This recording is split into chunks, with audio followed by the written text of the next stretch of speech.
segundo Mateus, capítulo 24, a parte final do versículo 6. A partir desse momento, estarei sempre utilizando a Bíblia na versão NVI, tá? Internacional. Eu acredito que é a versão mais utilizada na nossa denominação, então adotei ela como padrão aqui para a nossa igreja. É claro que você não é obrigado a sair correndo para comprar uma Bíblia nessa versão. Se você tem outra, ela é muito bem-vinda. O importante é que você sempre leia a palavra do Senhor. Evangelho segundo Mateus, capítulo 24, finalzinho do versículo 6. Olha, está até ali já um mistério, ó. Só o finalzinho do versículo. É necessário que tais coisas aconteçam, mas ainda não é o fim. Vamos repetir o finalzinho? Mas ainda não é o fim. Gostei não. Ficou um negócio assim, parece que é o fim mesmo, né? Então repetir agora com mais alegria. Mas ainda não é o fim. É o que Deus trouxe para nós hoje. Ele está dizendo para você que ainda não é o fim. O ano não acabou. E Deus pode, nesses dias que restam, fazer o milagre que você tanto precisa. Vamos orar. Deus, obrigado, Jesus, pela tua palavra. Eu te peço, fala conosco e glorifica o teu nome. Em nome de Jesus, amém e amém. Você pode sentar.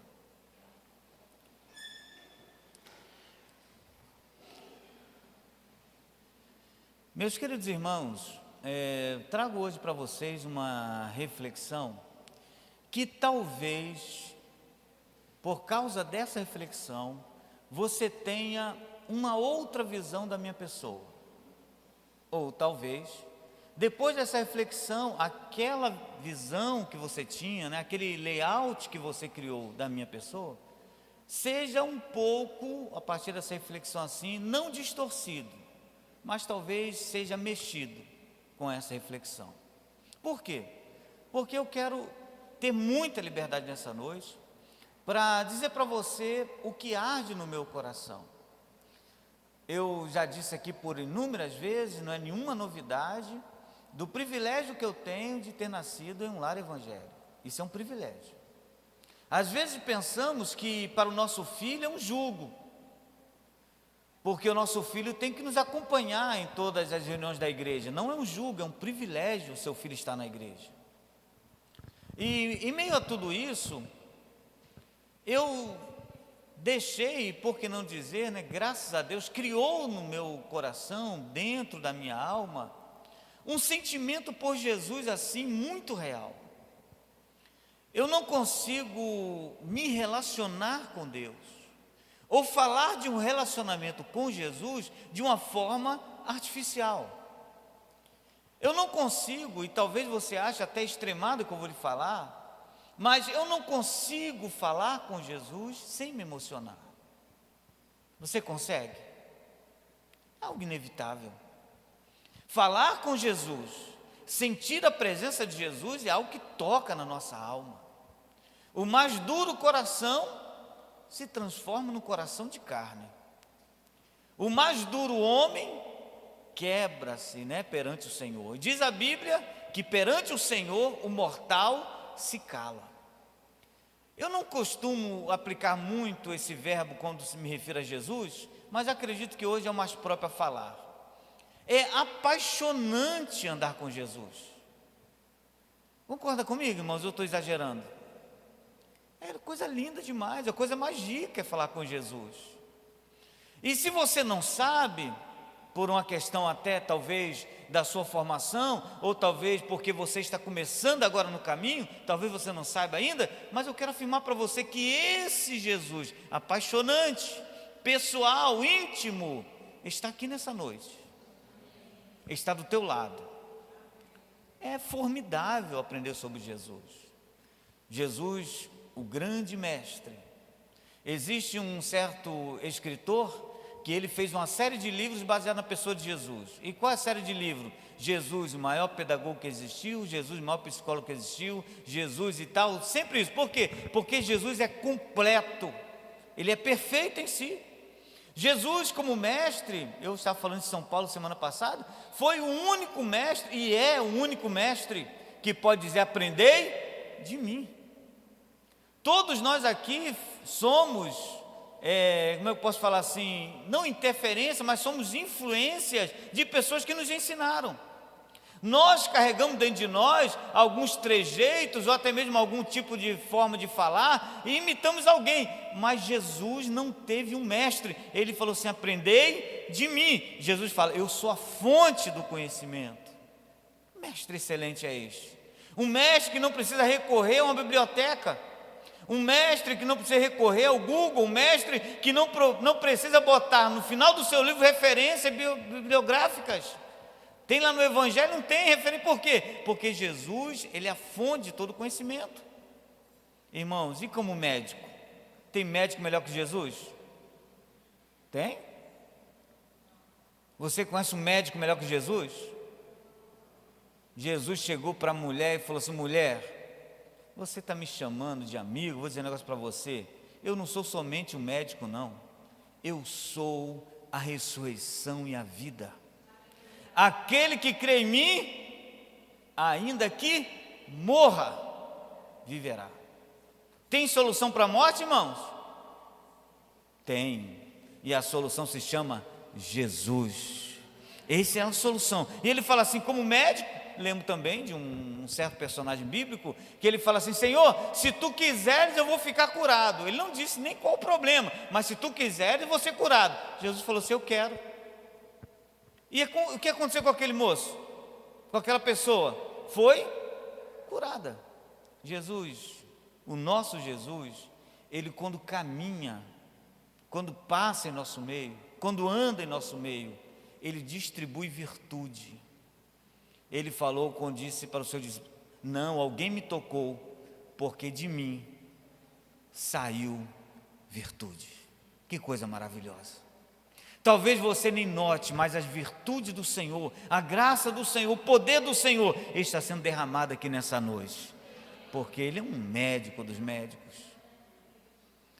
Você sabia que Jesus cantava? Sabia disso? Eu fico curioso, eu acho que Jesus cantava igual a mim. O que você acha?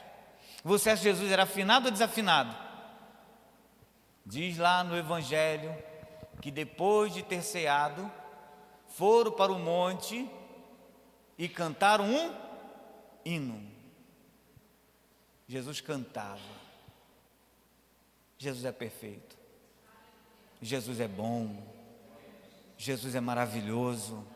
Jesus está aqui nessa noite para mudar a tua vida. Jesus está aqui para te dar esperança nessa noite, para dizer para você que há solução para a tua vida, que há resposta para a tua vida, aleluia, que há um recomeço para a tua vida. Jesus é bom.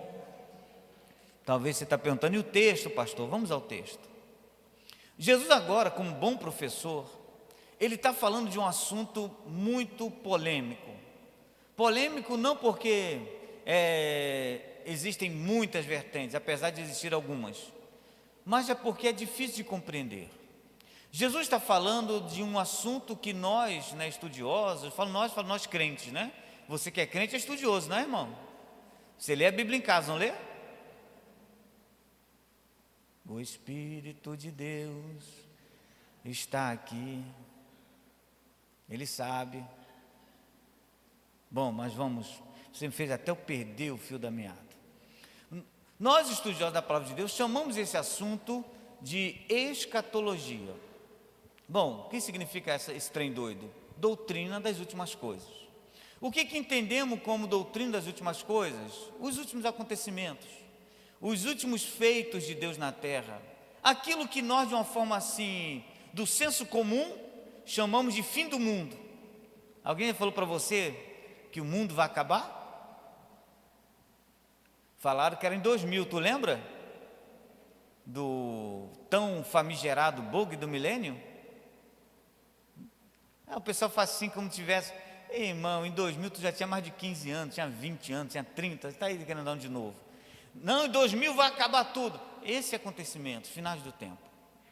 Sempre houve essa curiosidade dos discípulos de Jesus sobre como seria o final do mundo. Vou usar essa expressão porque, repito, é uma expressão comum na humanidade.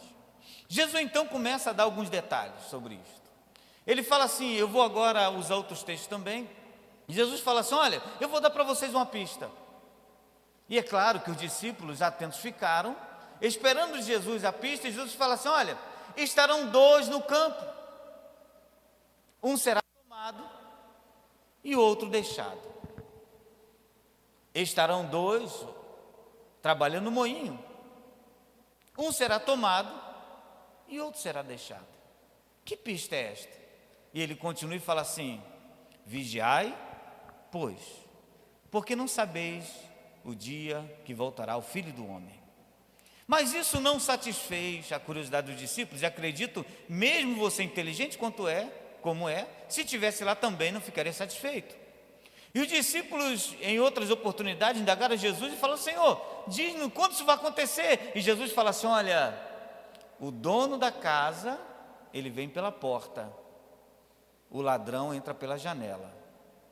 Vigiai, pois. Você ficaria satisfeito? O discípulo, não, me conta mais, me dá mais algum detalhe. Aí Jesus começa, tá bom, vou dar detalhes para você. Haverá sinais na terra. Opa, agora são sinais, agora vamos anotar isto. E quais são os sinais? Haverá pai contra filho, filho contra pai, nação contra nação, terremoto, guerra. Pergunta a você, as guerras são um evento ou é um evento desse século? As guerras existem há muito tempo. O fato de um pai ser contra o filho é também um sentimento, sei lá, uma maldição desse tempo? Infelizmente não. Se você vai ouvir sobre a história, você vê que principalmente antes da Idade Média e pós-Idade Média, aquele período turbulento, os pais envenenavam seus filhos, né? E os filhos envenenavam os pais para tomar o poderio, o reino. Existem várias histórias assim, terríveis. Ora, mas Jesus falou assim, mas também haverá terremoto. Pergunta a você, terremoto é um privilégio nosso? Você acha que nunca teve terremoto antes de Jesus vir ao mundo? O que você acha? Aí Jesus fala assim, olha, e o pecado vai se multiplicar. E eu pergunto a você, o pecado também é algo que começou agora? É claro que não. Eu fui a São Paulo esses dias e estávamos ali por uma razão na Avenida Paulista, aproximadamente umas 10 horas da noite. Vamos fazendo uma caminhada obrigatória. Em outro momento eu explico a vocês. E na Avenida Paulista, que é o berço econômico do Brasil, muitas pessoas caminhando, muitas, nem parecia que era noite, muitas pessoas. Me lembrou até aquelas orlas no Rio de Janeiro que pós 22 horas parece que aumenta o número de pessoas caminhando lá. E o que eu vi de coisas terríveis, de pecado, de drogas, vou abrir aqui o verbo para você, só tem adulto aqui, né? De sexo ilícito, coisas terríveis. E quando eu estava caminhando, a Elizabeth estava comigo, Elizabeth, a partir de hoje eu vou orar por São Paulo. E ela, vamos orar, e eu falei, sabe por que eu vou orar por São Paulo? Porque a Bíblia fala o seguinte, que Deus não teve misericórdia de Sodoma e Gomorra. Eu fiquei pensando, será que vai ter do Brasil? Será que Deus vai poupar? Em outras palavras, o pecado também não é um privilégio desse século. Concorda comigo, irmãos? O negócio estava tão sério em Sodoma e Gomorra, que quando os anjos foram lá falar com um personagem que estava lá, que era o nome dele? Em Sodoma, era Timóteo? Deixa eu pegar o que é almoço para atacar na tua cabeça, estou falando que é Timóteo. Quem que estava em Sodoma e Gomorra? Ló. Quando os anjos vão lá falar com Ló, você sabe o que os sodomitas tentaram fazer? Tentaram violentar sexualmente os anjos. Ló teve que guardá-los, escondê-los, para você ter uma ideia da promiscuidade, do pecado que havia naquela época. Aí Jesus fala assim: você quer um sinal? O pecado vai multiplicar, vai ter pecado. Ora, Jesus, o pecado está desde o início. E Jesus, como bom mestre, ele nota que o semblante dos seus alunos começa a cair. Porque Jesus só vai falando de problemas, vira morte, guerra. E em outro momento ele fala assim: quem estiver no telhado não desça, quem estiver no campo não venha, ai das grávidas. Ele começa a dizer que vai vir um sofrimento, uma dor terrível, que vai ser algo que a humanidade nunca experimentou. Por isso ele fala que será um princípio das dores de parto. O que acontece quando uma mulher está grávida? Quando vai se aproximando do dia da luz, o que acontece com as dores? Elas aumentam. Tem mulher aqui, não tem? Que teve filho também? Aumenta. Jesus está falando o quê? Que esses pecados seriam o quê? Potencializados. Aí eu pergunto, mas Jesus fala assim, quando ele fala isso de uma forma tão contundente, de uma forma tão clara, os discípulos caem semblantes. Ora, como que nós vamos poder sobreviver a um negócio desse? Aí Jesus, entendendo o sentimento dos seus alunos, ele cita o final do versículo, quando ele fala assim: essas coisas que falei para vocês é necessário que aconteça. Aí para levantar, não sei se vai aplicar bem, mas vamos lá, a moral dos seus discípulos, ele fala assim: mas ainda não é o fim. Aí você fala assim: então vai piorar. Não, Jesus não quis dizer isso para acabar de matar. Não foi a pá de cal que Jesus jogou, foi para mostrar para eles que isso não seria o fim. Onde eu quero chegar com isso? Eu quero, com sua permissão, esquecer um pouco o contexto escatológico disso e aplicarmos essa palavra no nosso coração. Veja só, quando Jesus para e fala dos princípios, das tribulações e dos problemas, e em meio a isso ele fala assim: gente, porém, mas isso não é o fim.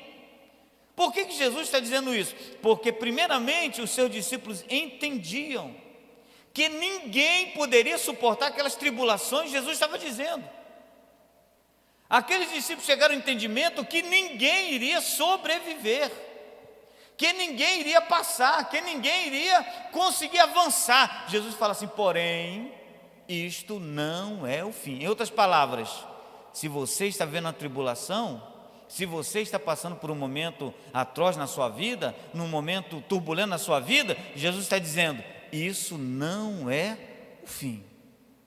Tem como passar por isso. Repito, eu estou tirando toda a parte escatológica e aplicando essa palavra em nosso coração. Porque qual é a tendência natural nossa? E quando falo nossa, é porque eu já vivi isso. Quando passamos por problemas, quando não vemos solução para o nosso problema, quando uma porta não se abre, quando a luz não se acende, qual é a mensagem que vem ao nosso coração? Chega! Não é verdade? Qual é a mensagem que vem ao nosso coração? Para mim acabou, para mim é o fim, para mim a história agora é o ponto final. Jesus está dizendo para mim e para você: mas ainda não é o fim. Você está compreendendo isso? Em outras palavras, você vai superar isso aí. Você vai suportar isso aí. Você vai vencer isso aí. Por que que vai? Lá no finalzinho nós vamos entender. A segunda razão que eu vejo que Jesus abre esse parênteses aqui, para colocar esse porém na pregação, ou no seu ensino, é porque os discípulos entendiam, pensavam, que depois de tudo isso, seria impossível recomeçar. Seria impossível, após aquela tribulação, qualquer ser humano reviver. Eu não sei onde foi, confesso que a minha velhice está me atrapalhando, já na minha memória, mas isso, a pessoa, sei quem foi que me falou, foi a Thaís. Nós estávamos em um lugar, acho que todo encimentado, com concreto, asfaltado, não sei, e em meio àquela estrutura dura, uma pequena vegetação surgiu. Como é que pode, irmão? No meio de uma laje, laje eu me refiro ao concreto, onde aparentemente não tem condição de nascer mais nada, onde não tem condição de reviver mais nada, uma semente que ninguém plantou, que ninguém regou. Ninguém foi lá e botou aquela semente no asfalto, botou terra, adubou, jogou água. Não, ninguém fez. Mas ela por si só, aos nossos olhos, ela foi brotando novamente. Nos faz lembrar de Jó. Ao cheiro das águas brotará. Jesus está dizendo, não é o fim. Você vai recomeçar. Você vai sobreviver. Você vai se reerguer. Uma determinada irmã estava contando o seu testemunho, dizendo que ela perdeu tudo na vida dela. Pastor, perdi tudo. Fiquei sem nada. Perdi família, perdi bens, perdi tudo, fiquei sozinha. Mas Jesus me deu a oportunidade de recomeçar. Essa mulher hoje está de pé na presença do Senhor. Tem uma família abençoada, tem os seus bens. Deus deu de novo. Por quê? Porque ainda não é o fim. Aquele que está em Cristo, ele tem o poder de Deus para recomeçar a vida. Não, mas esse ano de 2019 foi um negócio terrível, eu perdi. Deus está dizendo para você que não é o fim. Você vai recomeçar. Você vai se reestruturar, assim como aquela plantinha. Agora preste bem atenção. Você acredita que eu capino terreno? Eu tenho cara de quem capina terreno? Tem no Betel? Tem não? Rapaz, vocês são sinceros assim, né? Eu estava num pequeno terreno, e eu, como sou uma pessoa assim muito organizada, tinha alguns matos naquele terreno, não tinha enxada, nem pá. E eu olhei para aquele terreno e falei, esse terreno não é de crente. Porque terreno de crente não fica um capim assim. Concorda comigo, irmão? Quintal de crente não fica bagunçado, concorda comigo? Crente não joga copo no quintal. Hã? Pois bem, deixa para lá. Tinha alguns matos, eu falei assim, uma coisa, eu vou arrancar isso na mão, mas aí não fica. Maldito és tu, planta que nasceu no meu quintal. Então comecei a arrancar. Aí tinha umas moitas lá, irmãos, que eu parti para cima. Fiz igual meu pai, parte para cima. Peguei minhas mãos fortes. Ah, irmão, você não tem que me ver trabalhando. Puxei, veio com tudo rápido. Ah, sabia. Ninguém resiste ao poder que está em mim. Puxei o mato, arranquei. Aí no outro cantinho tinha uma plantinha. Se não me falha a memória, devia ter umas 4, 6 folhas. Eu falei, se tirei aquela moita, essa aqui, irmão, só com o dedo. Fui lá. Já metido a super-herói. Nem me abaixei como abaixei no outro. Só botei um dedinho assim. Cadê que a bichinha veio? Falei, não, isso é o inimigo. Nada. Falei, não, peraí. Irmãos, vieram as folhas. Mas a bichinha ficou, não, isso é o cão aqui, não é possível. Procurei no terreno. Falei, tem que ter alguma coisa aqui. Encontrei uma ferramenta lá sem cabo. Mas tu vai sair. Era um... Como é o nome daquilo, gente? Eu sou ótimo para ferramenta. Era tipo uma cavadeirazinha. Pronto. Aí eu peguei sem um cabo e... Agora tu vai sair. Não, irmão, fiquei com ódio. Falei, Deus, fiz igual Sansão. Pela última vez, Senhor, me dá força de novo, mas essa bichinha vai sair. Puxei a bicha, irmão. Com toda a força do Espírito, puxei. Irmãos, a plantinha, ela era desse tamanhozinho assim. Mas a raiz era desse tamanho. É assim que se revive, criando raízes. Quando você está sofrendo, você não está perdendo, você está criando raízes. Para você florescer forte. Para você florescer de cabeça erguida. Para você ficar imbatível. Por que o sofrimento demora? Você está criando raízes, não é o teu fim. Não é o teu fim, mas pastor, estou desiludido. Calma, você está criando raiz. Vai chegar o tempo que você vai florescer mais uma vez. E vai ver aquela tribulação, não vai poder arrancar você. Por quê? Porque quem está com Deus ainda não é o fim. Aleluia, louve e adore o nome do Senhor. Amém, irmãos? Depois da minha experiência da plantinha, espero que você entenda as raízes. Resumindo a história, ela saiu. E eu fiquei com pena dela. Porque eu fiquei imaginando quanto tempo aquelas raízes demoraram para se aprofundar. Quis plantar de novo. Você está rindo? A bichinha morreu, veio a óbito. Em determinado horário. Por que Jesus, irmãos, ele dá ainda essa pausa e fala assim, mas ainda não é o fim? Para dizer, nos ensinar que a tribulação pode ser superada, para nos ensinar que nós podemos reviver, e quem crê que vai reviver e vai recomeçar, diga amém, que 2020 vai ser um ano de bênção, de vitória para sua casa, para sua família, aleluia. Por quê? Porque Deus está conosco, Jesus está aqui. Fora tudo isso, ele deu essa pausa, porque os discípulos entendiam e acreditavam que aquelas tribulações iriam anular todas as promessas que haviam na vida deles. Jesus fala, não é o fim.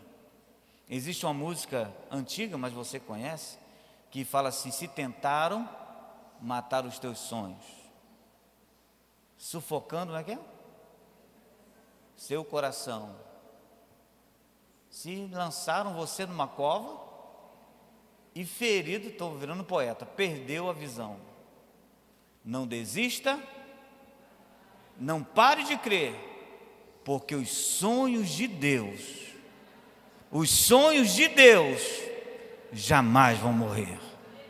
Ainda não é o fim. Aleluia, aquilo que prometeu é fiel.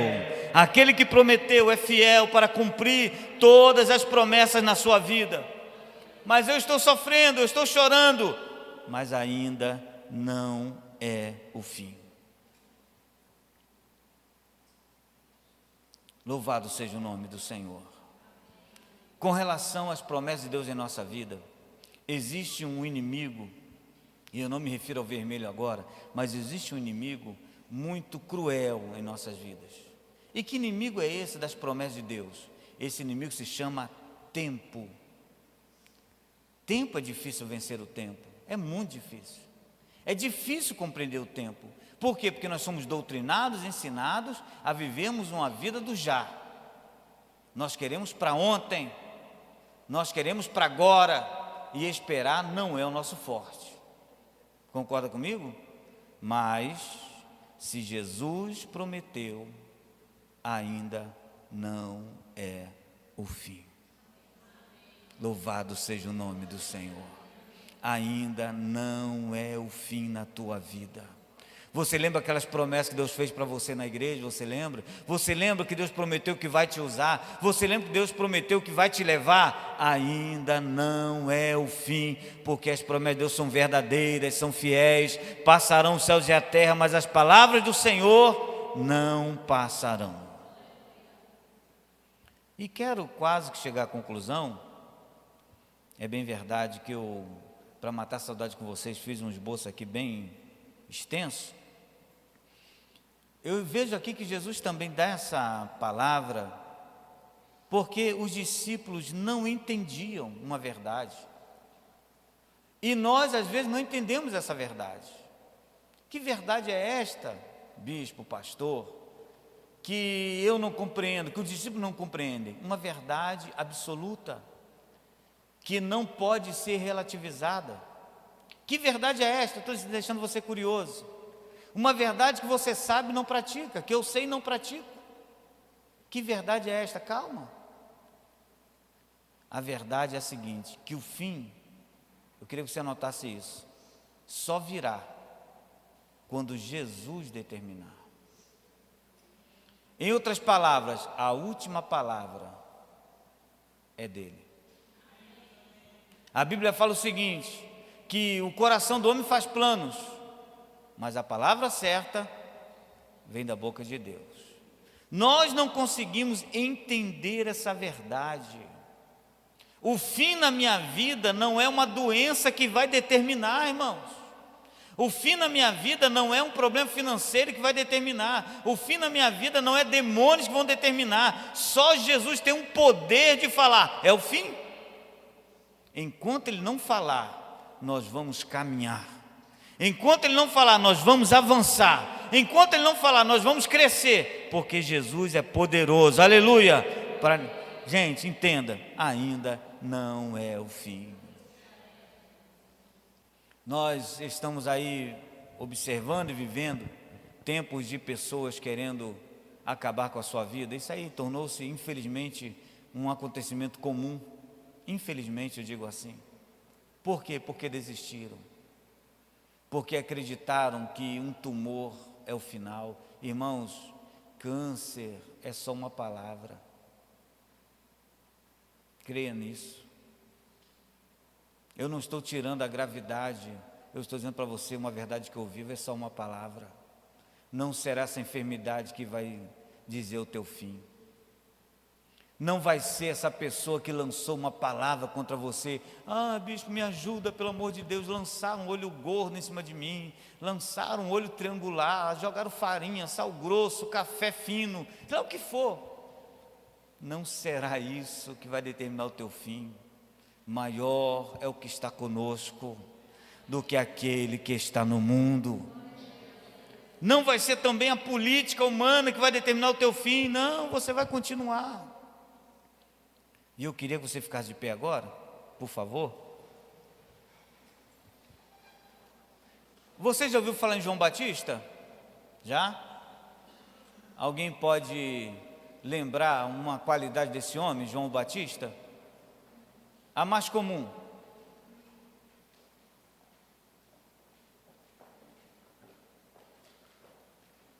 O mais comum.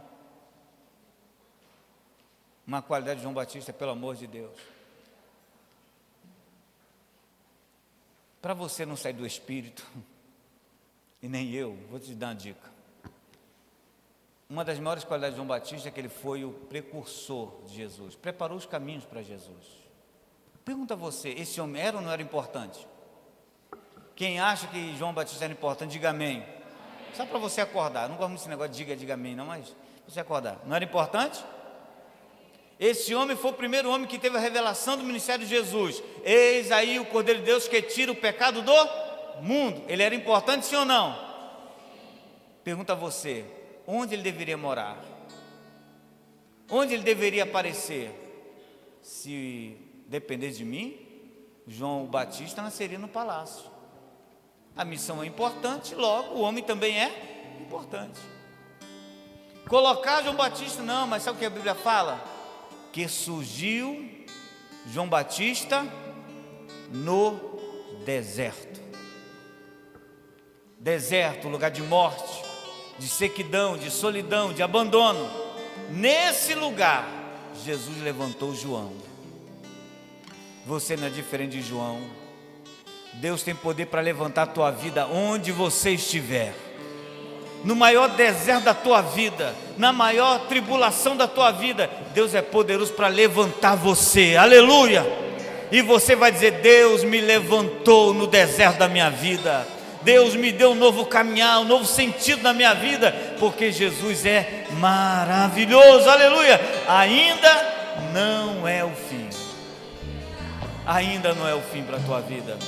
Eu sei que os irmãos estão aqui tão ansiosos para tocar música, mas eu queria ainda falar mais alguma coisinha para você. O Deus que eu estou pregando aqui não é um Deus ausente, Ele está aqui nesse momento. E Ele falou no meu coração hoje à tarde: eu vou levantar pessoas no maior deserto da vida delas, e elas vão entender, sou o Senhor da vida delas. Por isso eu não tenho medo nenhum de falar. Você que está vivendo um deserto na sua vida, um momento de luta que parece que não se finda, um momento de adversidade que parece que não tem limite, Deus não vai esperar acabar essa fase para te levantar. Deus vai te levantar agora, hoje, em meio a essa tribulação. Ele vai te dar força, Ele vai te dar coragem, Ele vai te revigorar, e você vai sair daqui dessa noite dizendo: bendito seja o Senhor meu Deus, aleluia, que me ajuda, que me sustenta, que me guarda, porque o nosso Deus é fiel e verdadeiro. Aleluia, aleluia, glorifique o nome do Senhor, Ainda não é o fim na tua vida, ainda não é o fim na tua história. Não, Jesus é quem determinará isso para você. Aleluia. Os irmãos vão estar aqui louvando ao Senhor. Eu quero convidar com muito carinho, com muito respeito inclusive, eu quero convidar você que está passando por um deserto na sua vida,